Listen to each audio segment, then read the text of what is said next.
2부 이슈 인터뷰 시간, 남북 군사 위기와 해법에 대해서 김영석 전 통일부 차관과 이야기 나누겠습니다. 안녕하십니까? 네, 안녕하십니까? 오늘 국정원에서 밝힌 내용을 보면 북한과 러시아 간 병력 이동이 진행 중이고 특히 고위급 장성 등 일부가 전선으로 이동했을 가능성이 있다. 이런 내용이 나왔습니다. 어떤 상황으로 볼 수 있겠습니까? 일단은 이제 그 북한에서 이제 정규군을 이제 그 우크라이나 전쟁에 이제 파병 한 게 이제 확인이 된 거죠. 네. 그리고 이제 지금 뭐 저 준비를 하다가 지금은 이제 실전에 투입되고 있는 그런 상황이다라는 쪽으로 예측이 될 수 있는데요. 지금 현재 지금 북한군이 이동하는 지역 자체가 그 러시아의 서부 지역인 쿠르스크 지역인데 여기가 가장 최대의 격전 지역이거든요. 그래서 네. 이제 요 지역으로 북한군이 이동을 해서 과연 어떤 활동을 할 거냐라는 거에 따라서 이제 그 이후의 상황도 좀 변화가 있을 것 같습니다. 네.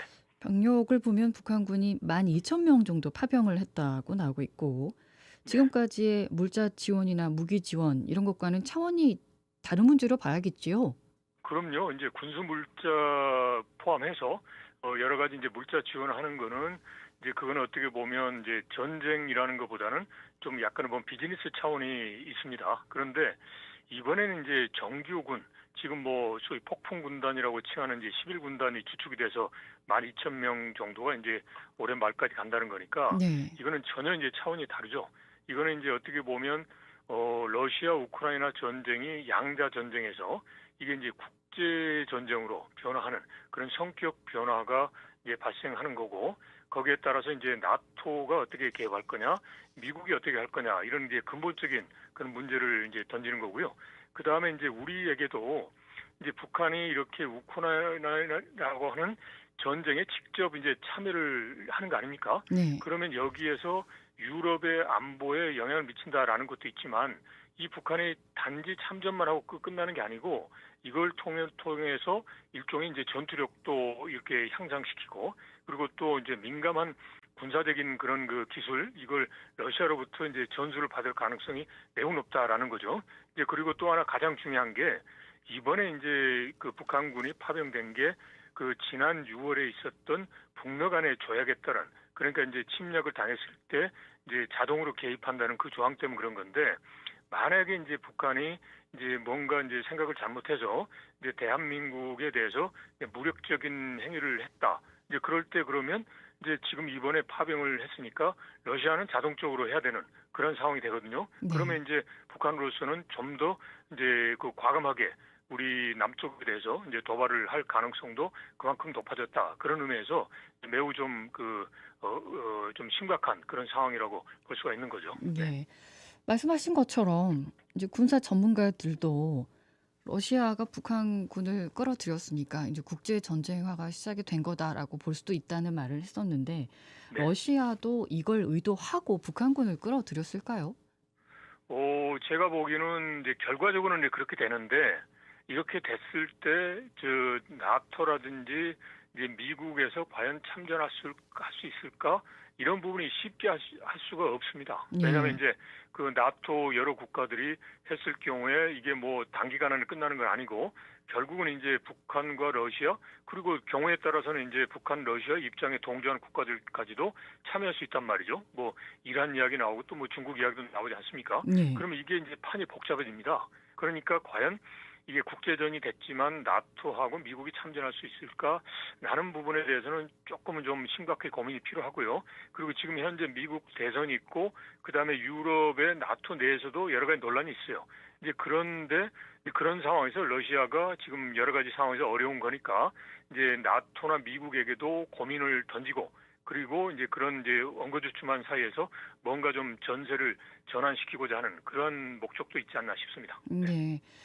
아니 이제 러시아는 이런 위험한 판단을 했고 북한은 왜 응했을까라는 이제 의문점이 좀 들고 음. 더불어민주당도 오늘 북한 전투병의 러시아 파병을 규탄하는 내용의 결의안을 발의를 하긴 했습니다만 이런 것들이 북한에 뭐 어떤 영향을 미치겠습니까? 네, 기본적으로는 이거 어떻게 보면 러시아하고 북한이 서로 이해관계가 맞아떨어진 거죠. 러시아 입장에서는 지금 뭐 공식적으로 러시아가 확인을 하지 않습니다만은 이제 매일 뭐 1,000명 이상이 이제 사상자가 나온다는 거 아닙니까? 네. 이제 그런 가운데서 심지어 이제 그 징집도 하고 용병을 하는데 월 이제 군인들의 임금을 이제 300불에서 약 한 뭐 2,000불까지도 했는데도 어렵다는 거 아닙니까? 이런 상황에서 절실하게 이제 전투 병력이 이제 필요한 상황이고 이럴 때 지금 국제사회에서 적극적으로 지원해줄 나라는 사실상 별로 없습니다. 예. 그중에 이제 북한이 있고 북한은 또 마침 물자도 있고 그리고 또 지금 현재 그런 그 정규전을 비록 이제 실전 경험은 없다라고 하더라도 이제 정규전을 수행할 수 있는 그런 이제 그 군사력이 있기 때문에 이런 러시아 입장에서는 이제 전세를 뒤집어야 되겠다. 예, 라는 차원에서 이제 북한에게 이제 손을 이제 벌린 것 같고요. 네. 그 다음에 이제 북한의 경우는 우선 첫 번째는 이게 당장 이제 경제적인 이득이 되지 않습니까? 군수물자 플러스에서 이게 병력까지 파견한다 그러면 지금 현재 뭐 월 한 2,000불 정도다라고 하는데 그러면 12,000 정도 되면 연간 하면 뭐 2억 불 이상이 된다라는 거죠. 이런 이제 그 엄청난 그런 그 경제적 이득과 함께 그다음에 러시아로부터 받을 수 있는 게 원유라든지 코크스라든지 북한 경제에 필요로 한 거. 그리고 더 나아가서 군사적인 소위 그 ICBM의 그런 그 대기권 진입 시설이라든지 그다음에 뭐 저 핵 추진 잠수함 이런 문제 이런 부분에 대해서도 이제 긍정적인 그런 그 효과가 있기 때문에 이제 네. 북한으로서는 하는 거고요. 그다음에 또 전략적으로는 일단 러시아를 확실하게 발목을 잡은 거죠.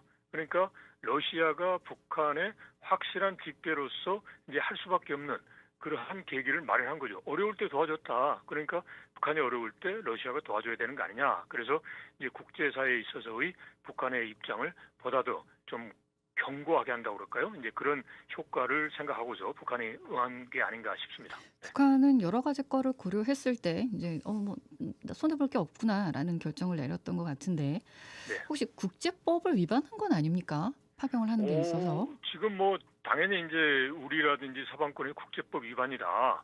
그러니까 기본에 이제 유엔에서 보면 전쟁 행위를 못하게 돼 있잖아요. 전쟁 범죄잖아요. 네. 이제 그런 게 기본이고 그다음에 북한과 러시아에 특별하게 군사적 협력을 하지 마라. 그런 안보리의 결의안이 있어서 이런 부분에 대해서 이제 위반이다라고 하고 있습니다. 이제 그렇지만 이제 러시아나 북한은 그러한 이제 일종의 유엔 헌정과 관련해서는 이제 자위권 차원이고 그리고 유엔 안보리 이거는 이제 특정 국가가 편향되게 한 결정이기 때문에 그건 잘못됐다. 네. 그리고 지금 북한과 러시아 사이에서는 어느 일방이 침략을 당하면 이제 기본적으로 이제 그 이제 군사력을 포함해서 이제 모든 자원을 동원해서 지원한다라는 이제 합리적인 근거가 있기 때문에 여기에 따른 이제 정당한 국제법적 규범에 이제 충실한 그런 조치다라고 지금 설명을 하고 있습니다. 네. 네.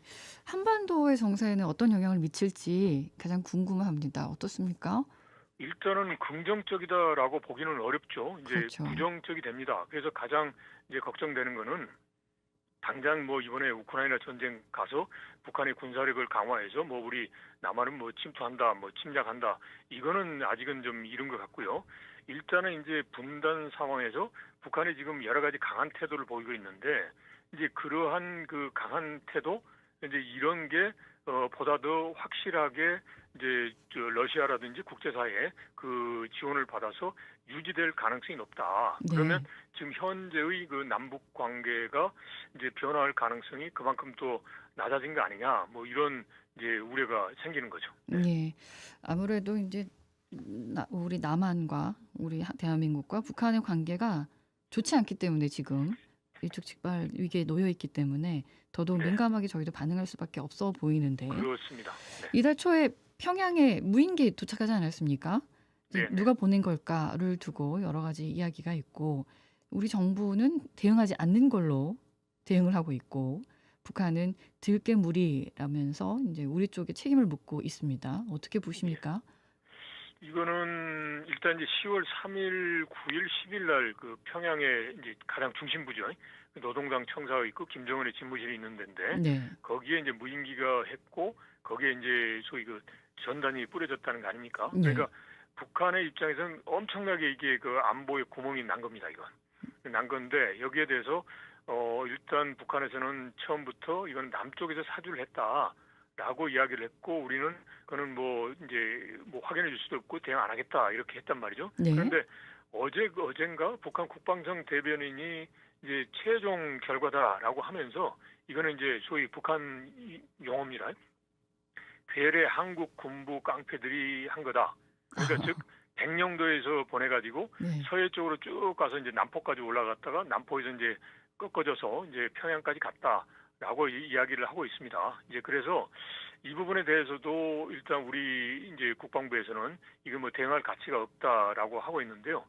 이제 이 부분 자체가 그 무인기다 이게 누가 했느냐 주체가 확정되면 이게 어떻게 보면 정전협정 위반이고 조금 더 확대해서 가면 뭐 전쟁 행위로 해석될 수도 있어요. 그래서 이 부분에 대해서는 뭐 쉽게 누가 했다라고 하기가 이제 어려운 사안이 아닌가 싶습니다. 네. 무대응하고 있는 우리 정부의 대응 태도 어떻게 보십니까?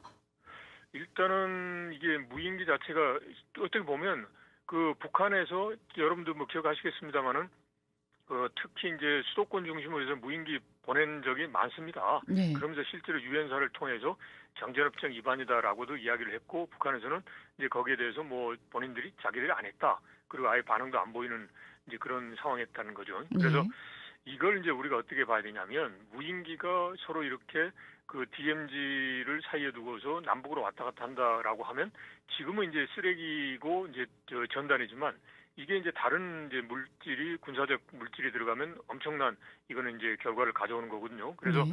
여기에 대해서는 어떻게 보면 이제 절제를 하면서 이제 그 어떤 이제 전혀 이제 그 원치 않는 그런 상황이 되지 않도록 이거는 아주 신중하면서도 그리고 또 너무 유약해서도 안 되고 적절하게 억제할 수 있는 그런 그 비례적인 이제 그런 차원에서 이제 대응을 할 필요가 있는데 이제 지금 현재까지 정부의 이제 대응 태도는 이제 그런 선에서 지금 유지를 하고 있다라고 보입니다. 그런데 네. 이거 자체가 이제 소위 말해서 출구가 보이지 않아서 이게 좀 안타까운 상황이죠. 예.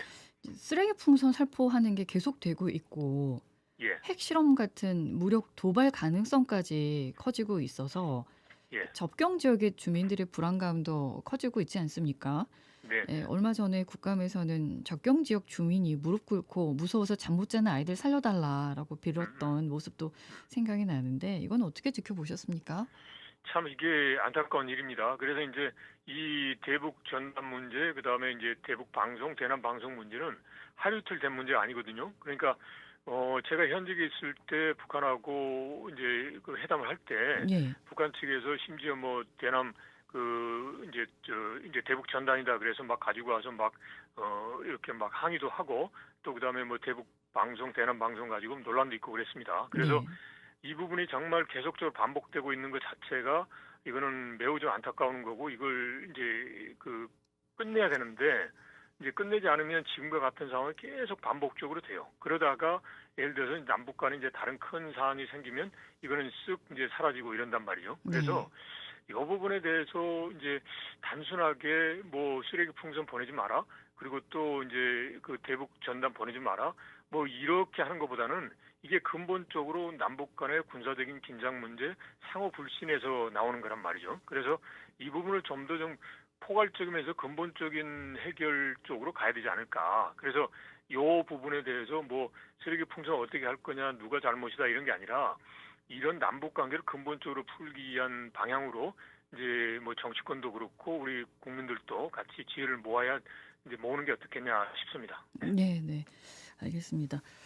최근에 이제 북한의 대남 풍선 살포 계속되고 있어서 이쪽에서 저희가 주목할 만한 부분 뭐라고 보십니까?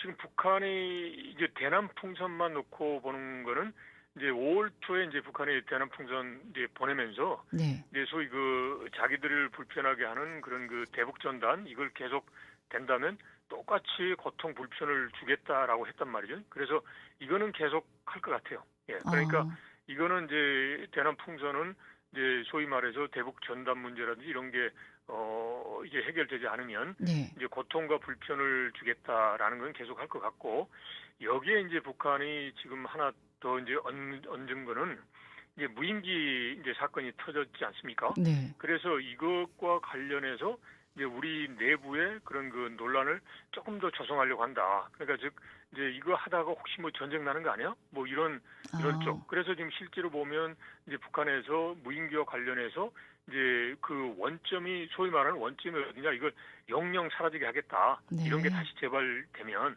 이런 식으로까지 하고 있다라는 거죠. 그래서 이제 북한의 의도는 일단은 대북 전단과 관련해서는 고통 불편을 주면서 무인기를 이제 우리 배례 한국 군부 깡패했다라고 했으니까 이게 재발되면 이제 뭐 수도권 중심으로 해가지고 엄청난 그런 그 공격 행위가 있겠다라는 그런 불안감을 이제 조성을 하면서 지금 현재의 그런 남북 관계에 있어서 이제 어떤 이제 자신들의 그런 뭐라 그럴까요? 이제 주도권을 확보한다고 그럴까요? 예. 왜냐하면 이제 우리 우위를 점하는. 대한민국이 북한을 공격할 수 없잖아요. 예, 그렇죠. 그런 의도인 것 같습니다. 예, 예. 이쯤에서 왜 이렇게까지 됐을까? 남북한의 관계가 예전에는 이렇게까지는 되진 않았었고 서로 예, 평화 협정도 맺고 했었었는데 예, 왜 이렇게 됐을까? 약간 한숨 섞인 목소리가 나옵니다만 왜 네. 그렇습니까, 장관님? 제가 보기에는 네. 이제 일단은 남북 간에 있어서 분단 79년이고 뭐 대화 협력을 했다고 그러지만 네. 이제 서로 상호 간의 그런 그 신뢰가 신뢰 수준이 엄청 낮은 거죠. 예. 그러니까 이제 기본적으로 남북 간의 적대 관계다 그거야 뭐 이제 기본적으로 한 이야기 그걸 떠나서요. 네. 이제 기본적으로 한 79년의 분단 상황에서 여러 가지 대화 협력이 있지만 있었음에도 불구하고 신뢰 수준이 엄청 낮았다라는 거고 그다음에 이제 두 번째는 그런 상황에서 이제 우리가 생각하는 지향점하고 그다음에 북한이 생각하는 지향점이 다르다라는 거죠. 여전히. 네. 그런데 그런 과정에서 우리가 지금까지는 이제 북한이 원하는 걸 우리가 주면서 우리 방향으로 끌고 갈 수 있다라고 했는데 북한이 거기에 대해서 이제 같이 안 따라오는 거예요. 그러면서 북한이 나름대로 마이웨이 자기 길로 가는 거죠. 특히 김정은 들어서서 그러면서 이제 이 한국이 이제 북한이 원하는 김정은 위원장이 원하는 걸 해줄 수 있을까 봤더니 못 해주는 거예요. 네. 못 해주고 오히려 이게 일종의 좀 막 해방만 논다 이거죠. 오히려 이제 좀 거추장스럽다라는 거죠. 그러면 이런 상황에서 이제 일단 한국하고 하는 그게 최근에 보면 이제 김정은이 서울과의 악연이라고 그랬잖아요. 예. 예, 그러니까 한국과의 하는 게 이거 자체가 결코 뭔가 지금 보랏빛 색깔이 아니란 말이죠. 그러니까 그리고 계속 여차하면 이제 뭐 북한에 대해서 공격할 수도 있고 이번에 이제 그 국군의 날 때 보면 현무 5라든지 엄청난 그런 이제 파괴를 가진 무기를 공개도 했잖아요. 그러니까 이런 가운데서 이제 남쪽과 이제 더 이상 할 게 없다 그래서 두 국가론까지 이제 나온 상황이 이제 돼버린 거죠. 그러다 보니까 남북 관계는 지금처럼 어려운 상황이 되는 거고 이런 가운데서 이제 그렇다면 북한의 입장에서는 어떻게 해야 될 거냐. 결국은 이제 넘어야 될 선이 미국이기 때문에 네. 미국은 이제 북한 혼자서 상대하기가 버겁잖아요. 그러니까 이 계기에 러시아라든지 그다음에 또 이제 중국도 분명히 이제 북한의 DP 역할을 할 겁니다. 이런 상황에서 지금 미국과 상대를 하겠다라는 거고 이런 상황에서 남북 간에 뭐 대화 협력하고 뭐 이산가족 상봉하고 그러면 좀 어색하잖아요. 예. 그러니까 이거는 계속적으로 이런 긴장 상황으로 가는 거죠. 예, 서로 연계가 돼 있군요. 국내 정세나 네, 세계 그런 것 정세나. 같습니다. 네, 윤석열 정부의 북한에 대한 기조를 보면 강대강으로 가고 있지 않습니까? 네. 이런 대북 정책 뭐 해법이 될 수 있겠습니까? 좀 전에도 말씀해 주긴 하셨지만. 일단은 이제 윤석열 정부에서 꼭 강대강으로만 가는 건 아니에요. 그러니까 지금 북한이 거부를 했지만은 뭐 담대한 제안이라든지 그리고 비핵화 대화를 열어두고 거기에 대화의 무대에 나오면 북한이 필요로 한 식량이나 에너지 지원을 포함해서 정치 군사적인 그런 부분도 하겠다. 이제 그렇게 하고 있고 뭐 여튼 반드시 그냥 힘으로도 좋다. 힘으로 한번 겨뤄보자. 이거는 아니란 말이죠. 그런데 이제 기본적으로 이제 조금 전에 말씀드린 대로 북한의 입장에서는 한국으로부터 얻을 게 없으니까 미국하고 계속 이제 강대강의 국면을 잇고 그런 과정에서 남북 관계도 강대강으로 가야만 미국하고의 그런 그 협상에서 유리하단 말이죠. 그러다 네. 보니까 북한이 계속적으로 강대강으로만 가고 있는 거예요. 그러니까 어떻게 보면 이제 그런 상황에서 한국이 북한의 그런 핵무기라든지 그걸 단독으로 다 이제 억제하기는 어렵지 않습니까? 네. 그러다 보니까 이제 미국하고 여러 가지 뭐 캠프 데이비드라든지 뭐 워싱턴 선언 이렇게 해서 이제 그 억제력을 확대되는 방향으로 강화하다 보니까 지금 현재의 남북 관계가 매우 좀 어려운 상황이 있죠. 그래서 네. 이제 이런 부분에서는 일단은 뭐 억제력은 이제 기본으로 이제 중요한 거고 이제 이걸 하면서 이게 끝이 아니다. 이게 북한에 대해서 이제 계속 끊임없이 이제 북한이 자기들의 셈법에 따라서 남북한이 안 나오지만 끊임없이 이제 북한이 이제 그 전략적으로 다른 선택을 하도록 하는 그러한 그런 그 소위 엑시트라고 할까요? 그런 부분은 계속적으로 이제 뭐 제기를 해야 되지 않을까 싶습니다. 네.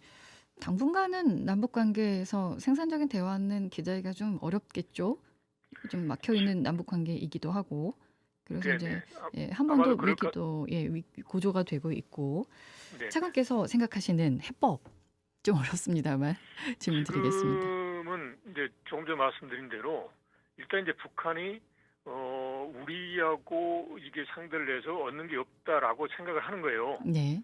그러니까 여기서 지금 남북 관계에 해법이 없는데 이제 그렇다면 제가 보기엔 이번에 이제 러시아 우크라이나 전에 북한이 참전한 게 이제 위기지만 기회가 될 수 있는 게 이게 한반도 문제가 남북 간에 해결될 수 있는 사안은 아니다라는 거잖아요. 국제사회요. 네. 그러면 여기에서 북한이 참전함으로 인해서 이제 소위 미국이라든지 국제사회가 이 한반도 문제에 대한 우선순위가 높아질 수가 있어요. 상대적으로. 지금은 거의 높지가 않잖아요. 네. 하순위가 있다 보니까 중동에 밀리지 뭐 이렇게 하다 보니까 안 된 거 아니에요. 그러니까 지금 이제 우선순위가 높아지면 그러면 이제 미국이라든지 중국, 러시아, 우리도 포함해서 그렇고 북한도 그러지만 이게 전쟁이라고 하는 극단적인 상황으로 가는 것은 이제 어쩔 수 없을 때 뭐 할 텐데 그렇다면 그 중간 단계에서 뭔가 이제 남북 관계가 지금의 관계에서 이제 변화하는 쪽으로 이제 그 국제사회가 이제 서로 이제 노력을 할 가능성도 있다라는 거죠. 그런 방향으로 가도록 해야 되고 그런 과정에서 우리가 이제 국제적인 그런 그 역량, 특히 미국하고의 그 긴밀한 소통, 그다음에 이제 중국, 그다음에 지금은 이제 나토하고도 관련이 됩니다. 이제 그런 쪽으로 해서 소위 한반도가 지금의 그런 그 어떻게 보면 상시적인 분쟁 지역이 될 가능성도 있어요. 그렇게 되지 않고 안정적인 그런 상황을 유지하면서 이제 남북한이 이제 협력하고 그게 지금 동북아 정세, 국제 정세에도 도움이 되는 방향이다라는 쪽으로 국제사회가 우선순위를 높이도록 하는 게 지금은 중요하지 않느냐. 지금 뭐 북한이 이제 남쪽에 대한 마음도 없는데 자꾸 이게 뭐 대화 제의한다고 해서 네. 나올 건 아니기 때문에 그래서 여하튼 지금은 그런 그 이제 큰 이제 틀을 보면서 이제 국제적인 그런 그 협력의 분위기를 만드는 게 우선은 중요하다 생각이 됩니다. 예, 오늘 말씀은 여기까지 듣겠습니다. 고맙습니다. 네, 고맙습니다. 언제 어디서나 내 손 안의 뉴스. 강주 MBC 뉴스 유튜브 구독으로 함께하세요.